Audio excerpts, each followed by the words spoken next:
They started out as hitchhikers. For years, tiny CubeSat satellites have only been able to fly into space by riding along with larger primary payloads. Now, they're about to get their own rides into space on their own terms. And that's a big plus for science. To explain, let's rewind a little bit.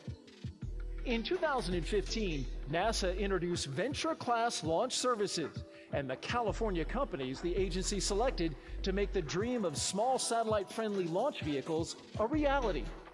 Rocket Lab USA of Huntington Beach and Virgin Orbit, formerly Virgin Galactic of Long Beach, California. CubeSats might be small satellites, but don't be fooled by their size. They offer a big benefit, a low-cost way for educational institutions, nonprofits, and others to design spacecraft, fly a mission, and collect real data. But flying to space along with other payloads was like flying coach class to space, and it placed limitations on where CubeSats could go in orbit. So by flying piggyback or as secondary, it basically meant that we had to go with the primary unit. We were not able to select our orbits. We had to build our science around those particular orbits or sacrifice some of the science. That's what the Venture-class launch services was developed to fix. In short, it's a small satellite game changer. Fast forward 3 years. In this business, that's a blink of an eye, especially if you're going from a rocket on paper to a rocket that's ready to fly with CubeSats as the primary payload. Now, CubeSats are the primary payload. In other words, they're going to be flying first class. Rocket Lab and Virgin Orbit are on the leading edge of this new era in small satellite capability. Rocket Lab's two-stage Electron rocket stands nearly 56 feet tall. Its Rutherford engine is the first oxygen kerosene engine to have all its primary components created by 3D printing in just 24 hours.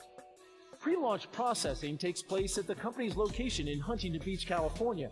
Then it's all shipped to New Zealand.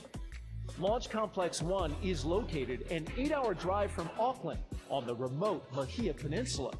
It's testament to NASA's vision for the future to invest in something this early, and it's really fantastic. What Rocket Lab is about is enabling small satellites to do really important things that affect us all. Virgin Orbit's Launcher 1 is a two-stage rocket, about 70 feet in length and weighing in around 57,000 pounds at takeoff. Rocket and payload are processed at the company's facility in Long Beach, California. Finally, Launcher 1 is air-launched from Cosmic Girl, the company's 747 carrier aircraft, providing the flexibility to launch from locations around the world. Really appreciate the effort that's gone in for this new innovative program that's not only going to unleash the revolution that's going to be created by small sats, but also is going to change the way on how we conduct business and how we work with NASA. So how do the CubeSat missions get matched to the right rocket for the job? That's where NASA's Launch Services Program comes in. Partnered with NASA science and based at the agency's Kennedy Space Center, LSP makes the hard business of rocket science a little easier. LSP is Earth's bridge to space, and that includes finding innovative ways to lower the cost of a ride to orbit for all spacecraft, large and small. Venture-class launch services is a natural fit for this talented team.